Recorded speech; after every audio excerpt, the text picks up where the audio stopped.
पराई स्त्री से, पराई धन से। केवल दो से बच जाओ तो हिंदुस्तान और विश्व में कहीं चले जाओ, तुम्हारा कोई अपमान करने वाला नहीं है। ये दो चीजें इसीलिए कहा है,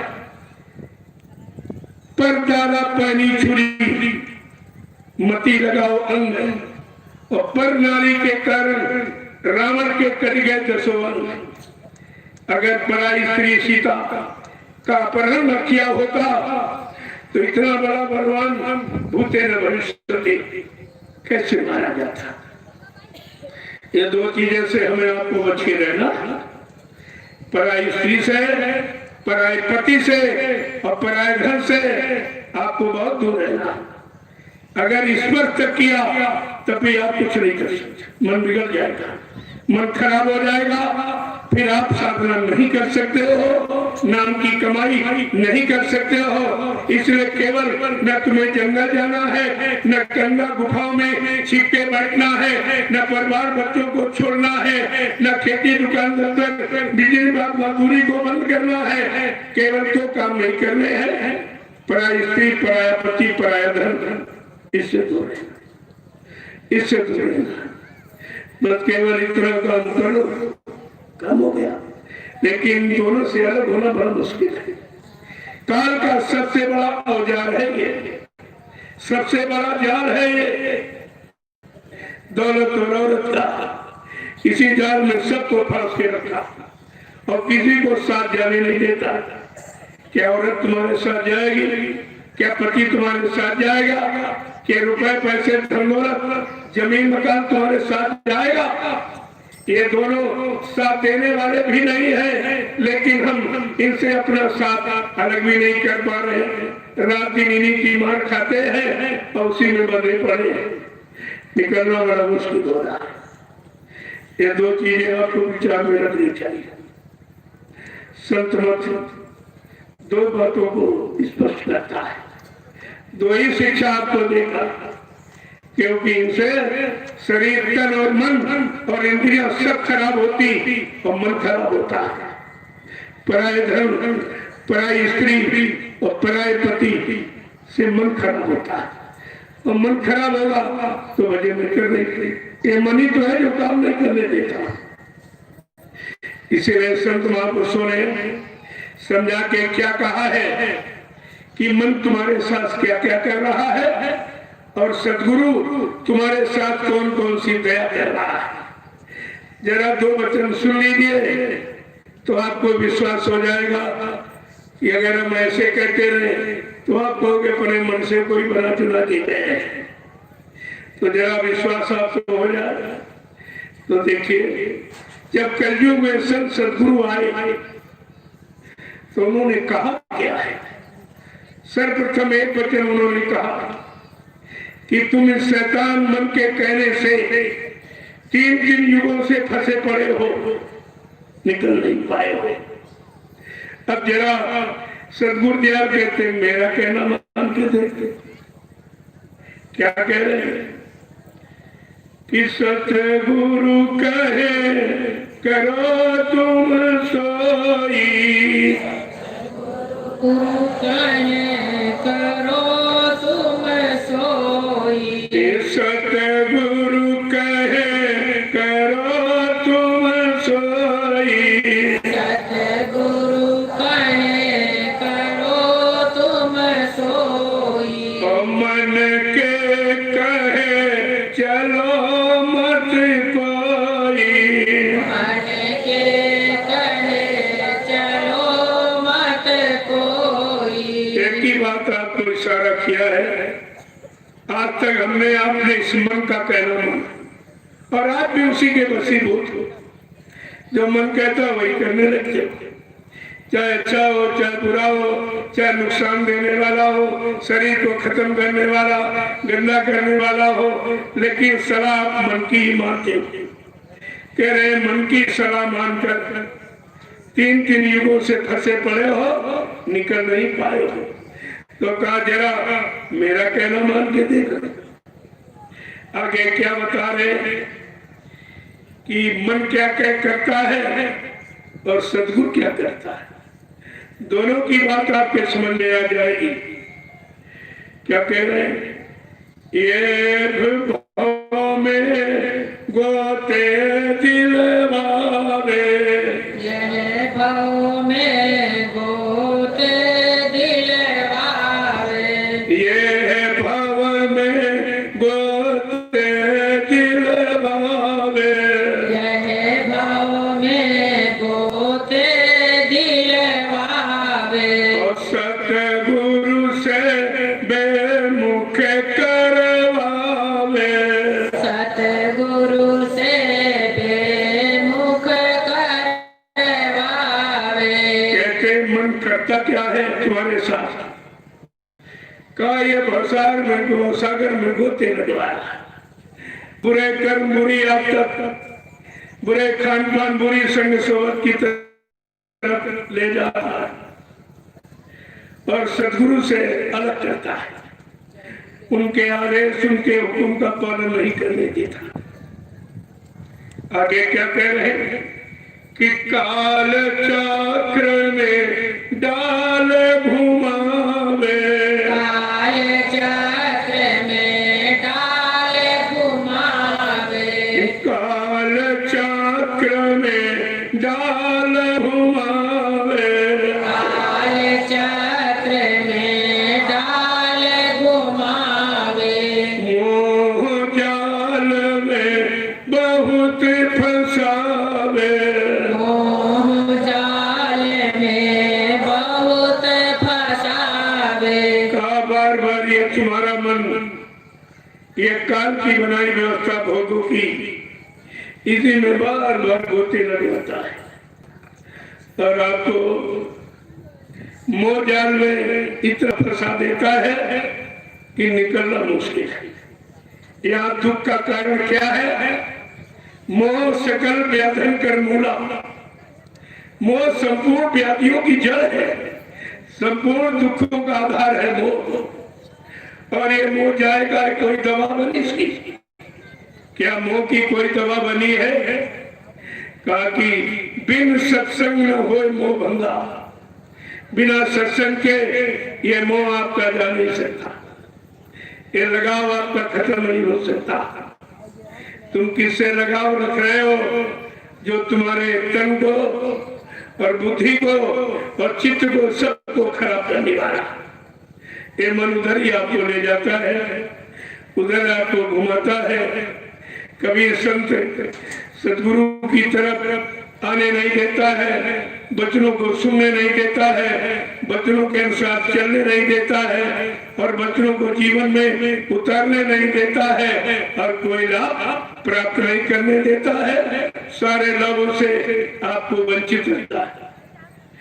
आगे क्या समझा के कह रहे हैं कि मित्र न जानो पूरा बैरी, मित्र न जानो पूरा बैरी, मित्र न जानो पूरा बैरी, मित्र न जानो पूरा बैरी, गुरु भक्ति से डारे दूरा, गुरु भक्ति से डारे दूरा। मेरा इस मन को अपना मित्र मत मानना, इससे बड़ा दुश्मन कोई नहीं है। तुम कहते हो पड़ोसी खराब, ये खराब, वो खराब, ये कभी नहीं कहते हो कि मेरा मन ही खराब है। ये मन हमारा बुरा ही क्यों देखता है, बुराई ही क्यों पकड़ता है, बुरे कामों की तरफ इतना लगाव क्यों रखता है? क्या कभी आपने अपने मन को दोषी ठहराया है? क्या कह रहे हैं? और गुरु भक्ति से डारे दूरा, गुरु के आगे वचन मानने से आपको हमेशा दूर करता रहता है। जनता की सतगुरु के वचन मान लेंगे तो हमको भोग छोड़ने पड़ेंगे, ये भोगों का चिंतन खत्म करना पड़ेगा, ये सबसे दूर करेगा। आगे क्या कह रहे हैं कि तारा सुत संपत्ति परिवारा, तारा सुत संपत्ति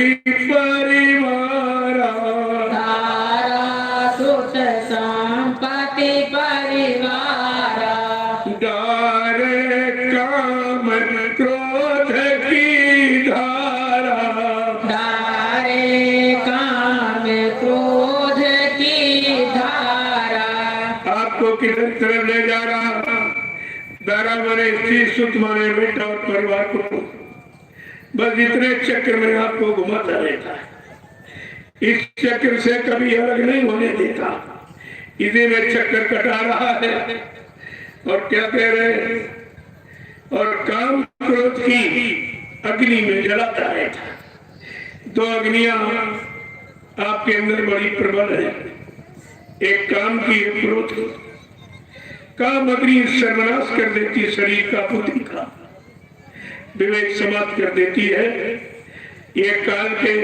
5 पहरेदार हमारे आपके आगे पीछे लगे उसने लगा के रखे पहरेदारों को काम क्रोध लोभ मोह अहंकार और किसी भी पहरेदार को तुम परास्त नहीं कर सकते अरे काम ऐसा जबरदस्त का पहरेदार है आप इसको इसे जीत नहीं सकते सारी सृष्टि को इसी ने लूटा है सारी शरीर की शक्ति को लूटा है सारा बुद्धि के विवेक ज्ञान को लूटा है ऐसा एक काम शत्रु बैरी हमारे आपके अंदर बैठा ये सब अंदर में बाहर में कुछ नहीं पूजा पाठ बाहर में करते हो और वो अंदर में बैठे कैसे निकालोगे इनसे कैसे आप यानी निवृत्ति पाओगे कैसे छुटकारा आपको मिल सकेगा और काम ऐसा शत्रु है बड़े बड़े ऋषि मुनियों को डिगा इसने दिया जिनको इच्छा वासना ने कर दिया लाचार ऐसा ये बैरी शत्रु हमारे आपके शरीर के अंदर बैठा 24 घंटे सर्वनाश की ओर ले जाता है लेकिन ऐसे शत्रु पर न हमने विजय प्राप्त कर पाई न आपको अपने शरीर से इसको निकाल ही पाया न इस पर कंट्रोल नियंत्रण आपने कर पाया कुछ आगे क्या कह रहे हैं कि इंद्री भोग बास भर मावे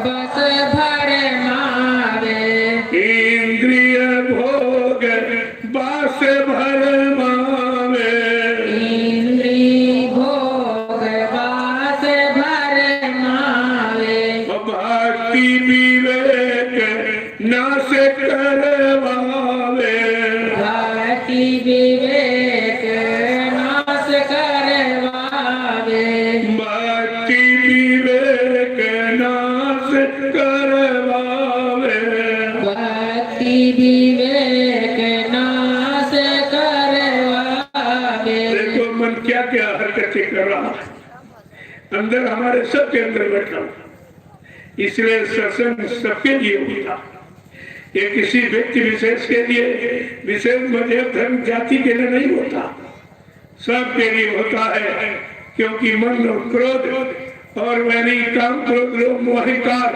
हमारे सबके अंदर शरीर में बैठे हुए हैं और यही हमारा हमेशा नुकसान करते रहते हैं और सदगुरु की अखंड वाणी बचनों से दूर रखते हैं उनकी परमार्थी सेवा से भी आपको हटाते रहते हैं आगे क्या कह रहे हैं कि मतलब इंद्रिय भोग बात परमा में इसी इंद्रियों के भोगों में हमेशा वास यानी निवास बना के रखते हैं आपको हटने निकलने नहीं देते पल के चलो अपने में फंसे दूसरों में फंस जाते चलो अपनी पत्नी में वहां तक ठीक लेकिन दूसरे की पत्नी है क्या है यही तो तुम्हारे बुद्धि के सर्वनाश का कारण है तुम्हारे भक्ति विवेक को नष्ट करने का यही कारण है कि दूसरे की स्त्री और दूसरे के पति से जो तुम्हारा संपर्क दूसरे के पति से संपर्क करने वालों को वेश्या कहते वेश्या जो अपने पति को छोड़कर अन्य पतियों से अपना संपर्क बनाती है वो वेश्या कहलाती है और वेश्या का कभी उद्धार नहीं होता कभी कल्याण नहीं होता एक काम उसका नहीं होता कि वो अपने इस काम को कभी बंद नहीं करती कितनी बड़ी बात महापुरुषों ने इशारा किया कि तुम पत्नी व्रत रहो। एक नारी सदा ब्रह्मचारी, एक स्त्री से संपर्क करने वाला वो ब्रह्मचार में रहने वाला माना जाता है। और एक सती, एक पति सती, जिसका एक ही पति हो वो सती कहलाती है। ये दोनों परमात्मा पर चलने के अधिकारी हैं, भजन करने के अधिकारी हैं, जीवात्मा को जगाकर परमात्मा से मिलाने के अधिकारी हैं। लेकिन दोनों खत्म हो गया, कलयुग में दोनों खत्म। नारी एक पति के साथ रह नहीं सकती, पुरुष एक पत्नी के साथ रह नहीं सकता। ये दोनों व्यभिचार में चले गए। यही व्यभिचार का कारण है कि आज संत मत उनकी समझ में नहीं आता, वो संत मत में टिक नहीं पाते। लिखा तो महापुरुषों ने आज तक स्वप्न में भी पराई स्त्री पराई पुरुष का ध्यान नहीं आना चाहिए, उनका स्पर्श नहीं करना चाहिए। स्पर्श से ही आपकी भक्ति का नुकसान होगा, आपकी चरित्रता का नुकसान होगा, आपके पातिव्रत धर्म का नुकसान हो जाएगा। इसलिए इस हिंदुस्तान की धार्मिक धरती, यहाँ पर एक पति के साथ जोड़ दिया जाता है ताकि तुम्हारी पाप की वृत्ति खत्म हो जाए। जब तक शादी नहीं होती है तो पुरुष तमाम स्त्रियों के प्रति गंदे भाव बनाता है। ये मिल जाए, ये मिल जाए, ये मिल जाए, ये हमारी बन जाए, वो हमारी बन जाए। कितने पाप करते रहते हैं। जैसे ऋषि मुनियों ने देखा, इस पाप की वृत्ति से बचने के लिए इसका एक खूंटा गाड़ दो, एक आधार बना दो, बस उसी में लगकर अपना जीवन निकाल देगा और पाप से बच जाएगा, इस पाप से बच जाएगा। इसलिए आपकी शादी विवाह पाणी ग्रहण संस्कार का नाम। पाणी माने हाथ, अगर हाथ अपना दूसरे को पकड़ा दिया और उसने पकड़ लिया, बस इसके अलावा तीसरा कोई तुम्हारे नजर में आंख में नहीं होना चाहिए और स्वप्न में भी किसी का भाव विचार नहीं होना चाहिए। ये संत मत की शिक्षा है। मैं इसलिए कहता हूँ, आप सत्संग में आए हो अपनी पत्नी के साथ, और स्त्री अपने पति के साथ रहेगी, आएगी और पति के साथ जाएगी और यहाँ रहेगी, तो तुम सत्संग और वचन भजन ये सब कुछ कर सकते हो। अगर ये विचार तुम्हारे अंदर से चला गया तो आप संत मत के अधिकारी नहीं हो। इसीलिए संत मत का लाभ नहीं मिलता। फिर कह रहे हो हमारा भजन नहीं बनता, कोई हमारा ध्यान नहीं। अरे ध्यान तो कह रहे की तरफ ले जा रहे हो तो ध्यान बनेगा कैसे? ध्यान तो केवल एक के साथ, जिसके साथ मान दिया गया तुम्हारा उसके साथ कर्म कर जाए, उसको धीरे से निपटाओ और अपनी जीवात्मा का काम बना लो, तो ये मन इधर उधर फिर नहीं जाएगा, अपने में रहेगा। इसीलिए ये संबंध जोड़ा जाता है। और जब तक बेटी की शादी नहीं हो जाती, तमाम को पति देखती है, बड़ा सुंदर हमारा पति बन जाए, ये पढ़ा लिखा हमारा पति बन जाए, ये नौकरी पाने वाला पैदा करने वाला मेरा पति बन जाए। कितना पाप जब तक होता रहता है जब तक शादी नहीं होती। ये ऋषि मुनियों की ये सामाजिक पारिवारिक व्यवस्था है। इस व्यवस्था से अगर बने रहोगे तो तुम सब कुछ कर सकते हो। और तुमने व्यवस्था बिगाड़ दी है, तभी तुम्हारा मन बिगड़ गया, इंद्रियां चलायमान हो गई, अब तुम्हारे बस का कुछ नहीं। न सत्संग समझ में आता और वो सत्संग में बैठता भी नहीं। ऐसा जीव सत्संग के दाखिल नहीं होता। जबरदस्ती उसको ले आया जाता है, बैठाया जाता है, जोड़ा जाता है, किसी तरह ठीक हो जाए, अच्छा हो जाए, पाप से बच जाए, बुरे कर्मों से बच जाए, बुरी संग सोबत से बच जाए। लेकिन जब तुम मानोगे जब मानोगे तभी तो कोई काम बनेगा। आगे क्या बता रहे हैं ये संत मत के जीवों के लिए?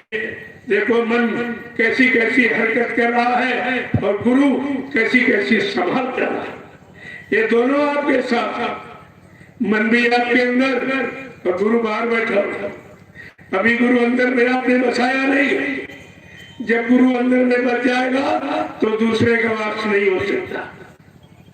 आगे क्या समझा के कह रहे कि सतगुरु प्रीतम मिले ना जब तक, सतगुरु प्रीतम मिले न जब तक, सतगुरु प्रीतम मिले ना जब तक, सतगुरु प्रीतम मिले न जब तक, कभी न छूटे मन के कौतुक, कभी न छूटे मन के कौतुक, कभी न छूटे मन के कौतुक, कभी न छूटे मन के कौतुक। ऐसे मन से, ऐसे दुष्ट मन से छुटकारा कैसे पाओगे? छुटकारा दिलाने वाला कौन है? का सतगुरु प्रीतम। प्रीतम माने मालिक, स्वामी, जिम्मेदार। का जब तक नहीं मिलेंगे तब तक ये मोतू, ये मन के कौतुक और खेल भटकाता है, उधर भगाता उधर भगाता, बुरे कर्मों में, बुरी आदत में, बुरी संसोबत में, बुरे खान पान में आपको दौड़ाता रहता है। का ये शैतान मन की भागदौड़ जब तक नहीं खत्म होगी, जब तक सतगुरु प्रीतम नहीं मिलेंगे। जैसे जब तक पति नहीं मिलता है, लड़की कितनों को पति बनाती रहती है, कि तो अपने अंदर कितना पाप पति रहती है दूसरे के प्रति। और जैसे पिया प्रीतम मिल गया शरीर का, ये शरीर का है, शरीर को आपका शरीर को इधर उधर नहीं जाने देगा, इधर उधर पाप में लगने नहीं देगा, दूसरों के स्पर्श में जाने नहीं देगा, दूसरी की बुरी संसोबत में रहने नहीं देगा। ये प्रीतम बाहर में ये काम करता है, ये शरीर का प्रीतम है। और सतगुरु आत्मा का प्रीतम है, वो आत्मा को नरकों में नहीं जाने देगा। इसी तरह अगर बाहर वाला पति सच्चा चरित्रवान मिल गया तो तुमको बाहर बुरे कर्मों में नहीं जाने देगा। आगे क्या कह रहे हैं? कितना साफ साफ कहते हैं कि छल बल मन के कहाँ लगे बरनू, छल बल मन के कहाँ लगे बरनू, छल बल मन के कहाँ लगे बरनू, छल बल मन के कहाँ लगे बरनू, ऋषि मुनि कोई जाने न मरमू, ऋषि मुनि कोई जाने न मरमू, ऋषि मुनि कोई जाने न मरमू, ऋषि मुनि कोई जाने न मरमू। का ये छल बल, ये छल प्रपंच और बुरे कर्मों ले जाने की ताकत रखता है और हमेशा बुराई की तरफ आपको ले जाएगा। सच्चाई अच्छाई में कभी लगने नहीं देगा, सच्चे अच्छे लोगों में कभी बैठने नहीं देगा, अच्छी सच्ची बात कभी सुनने नहीं देगा और सच्चे अच्छे कर्म कभी करने नहीं देगा। ऐसा ये शैतान मन हमारे सबके मनुष्य मंदिर में बैठा था, हमारे आपके अंदर बैठा, हम कुछ नहीं कर पा रहे। तुम बाहर कहते हो ये करा, ये करा, ये नहीं ठीक, ये नहीं था, ये सब, ये क्यों नहीं देख रहे हो कि शैतान तो अंदर बैठा हुआ और तरह तरह की शैतानी गंदे कर्मों की तरफ इशारा करता रहता। क्या कह रहे हैं? इस मन के और छलबल को मैं कहां तक वर्णन करूं? और क्या कह रहे हैं? ऋषि मुनि कोई इसका वर्णन नहीं जान पाए। बड़े बड़े ऋषि मुनि जंगलों में चले गए, परिवार बच्चों को छोड़ दिया, लेकिन शैतान मन वहां भी चैन नहीं लेने दिया। सिंगी ऋषि, पारा ऋषि जैसे वहां भी गए, उनको भी बिगाड़ दिया। हजारों वर्ष जंगल में तपस्या करते रहे और इस शैतान मन ने उनको लूट लिया। सहज चटा के सिंगी ऋषि को वन में तप करते हुए, सिंगी ऋषि का नाम आपने सुना होगा, पढ़ा होगा। जिन्होंने 60,000 वर्ष तपस्या की थी। उस समय मनो शरीर की उम्र लाखों वर्ष की होती थी। इन्होंने 60,000 वर्ष तपस्या की। जिस राजा के रात में तपस्या करते थे, जब राजा ने सुना मेरे राज में ऐसे एक ऋषि है जो जिन्होंने 60,000 वर्ष तपस्या की, बड़ा खुश हुआ और उनको आदर सहित अपने यहाँ आमंत्रित किया कि महाराज हमारे राज में आकर अपना चरण रख दो, मेरा राज पवित्र हो जाए। अब इसीलिए ऋषि नाम, ऋषि माने ऋषि आ गया, क्रोधी कहते उनको क्रोध आ गया, कहा कि तेरे राज में आकर मैं अपनी तपस्या खराब करूं। तो राजा को बड़ा खराब लगा कि मैंने कितने आदर भाव से इनको बुलाया, मेरी श्रद्धा सेवा भाव का निरादर किया, तो राजा को क्रोध आ गया कि मेरे राज्य में रहता और ये करता। तो राजा ने प्रचार करा दिया, मुनादी यानी डुकी पिटवा दिया कि सिंगी ऋषि को जो मेरे राज दरबार में ले आएगा उसको मैं आधा राजपाट दे दूंगा। अब ये सब जगह आवाज फैल गई, आधे राजपाट की बात सुने तो सबके अंदर लोभ लालच आ गए, लोभ लालच सबको आ गया। लेकिन जब ये विचार करें कि 60,000 वर्ष तपस्या की तो पीछे आ गया, ऐसे तपस्वी को कौन आ सकता, तो सब पीछे हट जाएगा। लेकिन ये वेश्या तैयार हो, ये नारी जाती है जिसका कोई पति नहीं है, तो तुमको कैसे पति बना दिया, तुमको भी नष्ट बात करके छोड़ेगी। तो उसने कहा कि महाराज हम नहीं, कहा कोई हो, इससे अब इससे हमको मतलब नहीं है, लेकिन जो राज दरबार में ले आएगा मैं आधा राजपाट उसको दे दूंगा। अब वो वेश्या देखने गई किस जंगल में तपस्या करते, किस गुफा में बैठ, तो थोड़ा छिपके बैठ गई। सिंगी ऋषि जी को जो भूख लगती थी तो रात में निकलते थे, सामने एक पेड़ था, उसी के दो चार बार जीभ से चार लेते थे तो भूख मिट जाती थी। वेश्या देखती रही सब का ठीक, वहां से आई और राजा से कहा कि हमको शहद मंगा दीजिए, शहद। अब राजा का हुक्म तुरंत आ गया, वेश्या लेकर गई जहां सिंह जी चाटते थे। 60,000 वर्ष चाटे तो गड्ढा बन गया था, उसी गड्ढे में थोड़ा सा उसने शहद लगा दिया। जब उनको भूख लगी निकले तो जैसे चीर मारी, 2-4 बार चाटते थे, 20 बार चाटे, क्योंकि स्वाद आ गया। ये स्वाद है जीभ का। अगर 2 चीजें आप रोक लो, नियंत्रण कर लो, तो फिर तुम सब कुछ प्राप्त कर सकते हो। एक जिह्वा, एक निभा, ये 2 इंद्रियां हैं, एक खाने वाली, एक निकालने वाली। अगर दोनों पर नियंत्रण कंट्रोल कर लो, तुम कौन सा ऐसा काम जो तुम नहीं कर सकते। तो क्या किया, अब वेश्या ने शहद की मात्रा बढ़ानी शुरू की। धीरे धीरे धीरे धीरे 6-7-8 महीने में उसने पूरी 1 किलो की खुराक कर दी।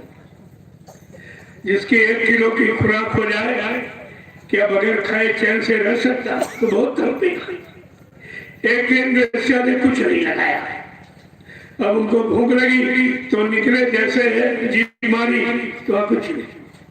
अब तो पहले वाला खत्म, अब जीभ पर स्वाद चल गया। अब वो बड़ी जोर से भूख के मारे चिल्लाने लगे, रोने लगे। जब वेश्या ने खूब रुला लिया, तड़पा लिया, तब बात में निकली। तो उससे कह रहे, बोले कल क्या कहा, जो उसमें लगाती वो यहाँ कहाँ है, कल घर में, कल चलो तुम्हारे घर कितनी दूर। अब देखिए सब भूल गए। ये है स्वाद, ये जीव्या का स्वाद, ये है भूख और प्यास। 2 ही चीजें हमें आपको परेशान करती, भूख और प्यास। चाहे काम की भूख हो, प्यास चाहे क्रोध की, लोभ की, मोह की, अहंकार की, ये सब परेशानी ही आपको कर रही है। और इन्हीं परेशानी के कारण हम आप परेशान हैं और सोचते हैं पड़ोसी परेशान, ये परेशान, वो परेशान कर रहा, ये है वो, कुछ नहीं। तुम्हारे मन में जो स्वाद लिए, स्वादों का, भोगों का वशीभूत हो गया। अब स्वाद भोग न मिलने के कारण ये क्रोध इसमें ऑटोमेटिक आ जाता, न प्राप्ति पर क्रोध जन्म ले लेता। तो क्या किया? कहा घर चले गए। अब भूल गए तपस्या, भूल गए गुफा, जंगल, सब खत्म हो गया। एक भूख के मारे ये है बताइए, उसी के घर रहने लगे बेश्या। क्या बेश्या ने तमोगुणी, रजोगुणी, जितने हर मन को विकृत करने वाले, मन में काम वासना, भोग वासना पैदा करने वाले, ये सब उसको खिला खिला करके उनके मन को इतना खराब कर दिया कि वेश्या से 2 बच्चे पैदा हुए। तो राजा रोज खबर भेज रहा है, भाई कब ले आएगी, कब ले आएगी। जब बच्चे कुछ सियाने हो गए, एक दिन वेश्या ने वहां भी भोजन नहीं बनाया। अब उनको तो इतना मस्त कर दिया, सांड की तरह इतना मस्त कर दिया कि अब तो रह नहीं सकते। कहा भाई जल्दी करो, भोजन नहीं बनाया। कल भोजन तो खत्म हो गया।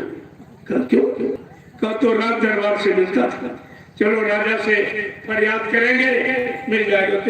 कल जल्दी करो, राजा कहाँ रहता। अब जल्दी से भूख के मारे एक बच्चे को कंधे पर बैठाया और एक की उंगली पकड़ी, आगे आगे वेश्या और पीछे पीछे से ऋषि। जो देख रहा वो कह रहा इनको क्या हो गया, ये तो ऋषि है, जंगल में तपस्या करने वाले, गुफा में रहने वाले, आज ये वेश्या भी अच्छे पीछे हो जाए। सब हंस रहे हैं, सब कुछ कह, लेकिन भूख की वजह बेचारे चले जा रहे, जल्दी पहुंचे, जल्दी पहुंचे।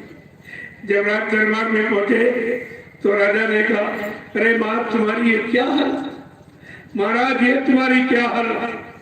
एक दिन मैंने कितने सम्मान पूर्वक आपको निमंत्रण किया था, आपने क्या कहा था, और आज ये क्या हालत आपको हो गई। जैसे राजा ने ऐसे इशारा किया तो कच्चे बच्चे फेंके और लंगोटी लगाई और फिर जंगल पहुंच गए। प्रेमियों, ये उनकी दुर्दशा क्यों हुई, इसी पर विचार करना आपको, क्योंकि उनका कोई गुरु नहीं था। गुरु माने रक्षक, रखवाला, संभाल करने वाला, रक्षा हिफाजत करने वाला कोई नहीं था। इसीलिए कहा बिना गुरु का चेला और बन बन फिरे अकेला।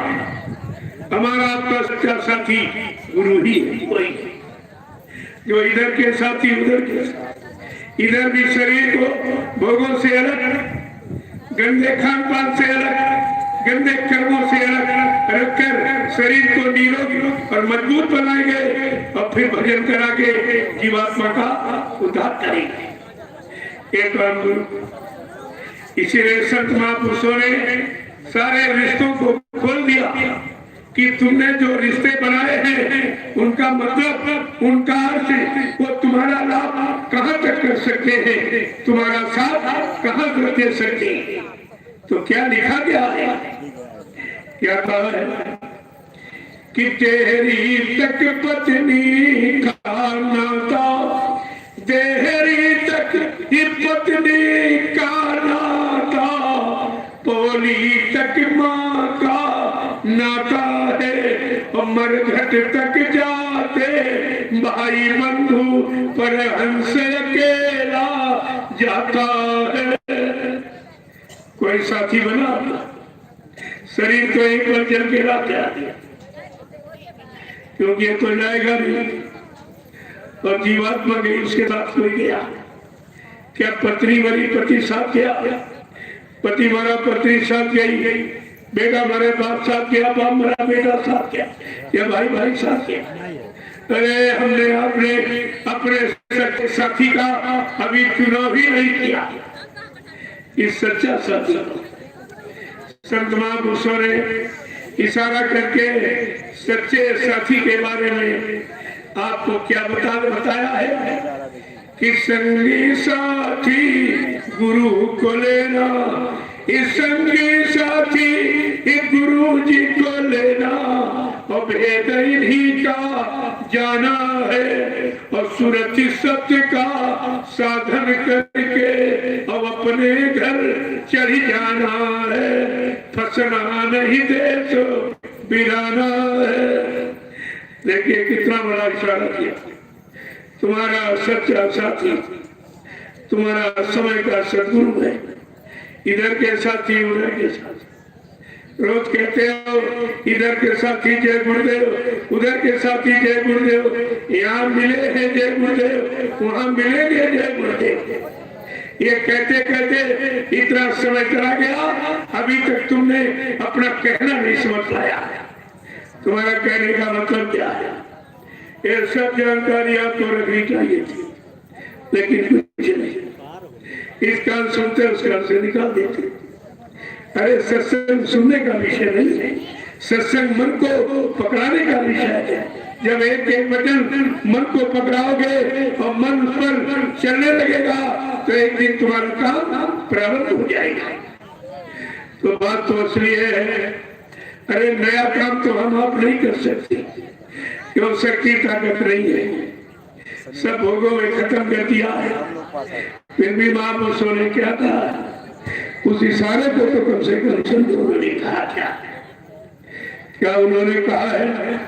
इस पर तो विचार करना ही चाहिए था, लेकिन नहीं किया जवाब। तो इसीलिए तो वापस गए। महापुरुषों ने कहा क्या है?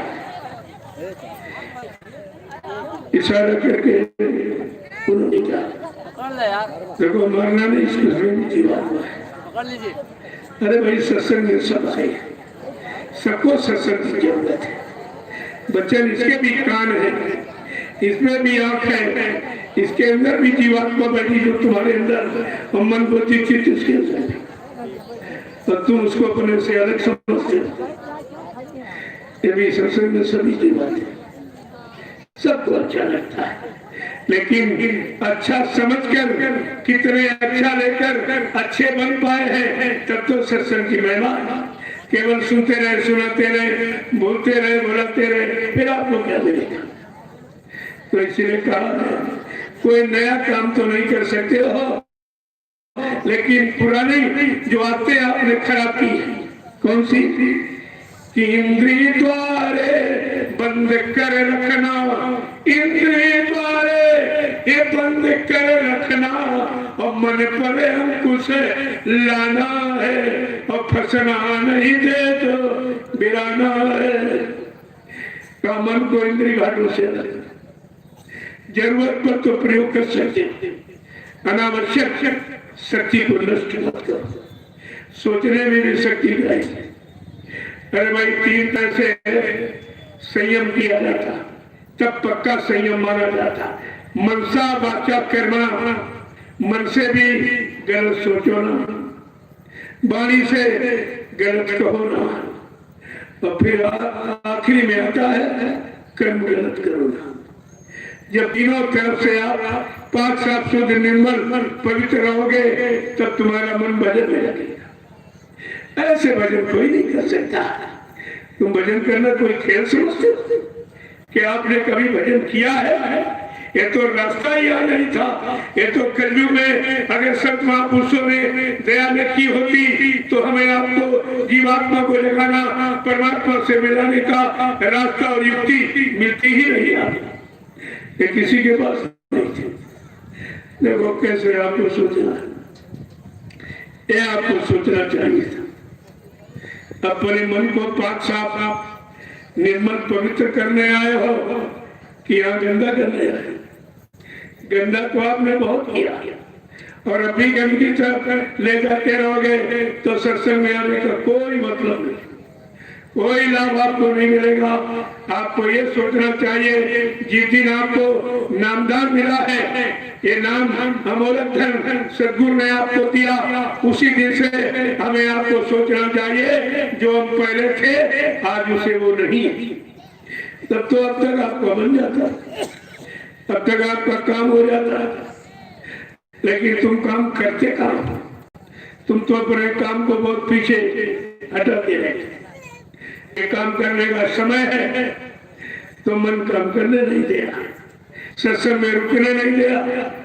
जब आप घर में थे तो मन क्या कहता, चलो चलो सत्संग करो, सत्संग करो, सत्संग करो। और यहाँ आ गए कहते अरे घर चलो, घर चलो, ये बिगड़ रहा, वो बिगड़ रहा, ये हो जाएगा, वो जाएगा। अरे तुम्हारे बस का कुछ है, तुम रोक लो।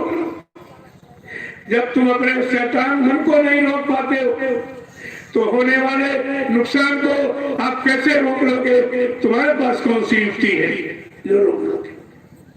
वो तो सत्संग एक ऐसा बल है, सत्संग एक ऐसा अस्त्र है जिससे आने वाली मुसीबतें भी टल जाती, आने वाली दुर्घटनाएं भी कम कर दी जाती। अगर मौत होने का समय है तो आपका भोग है, मौत तो निश्चित है। लेकिन फिर भी अगर सत्संग में जीव को बुला लिया गया और यहाँ मौत हो जाएगी तो नर की ओर में नहीं जाने दिया जाता, इतना लाभ फिर भी दे दिया जाता।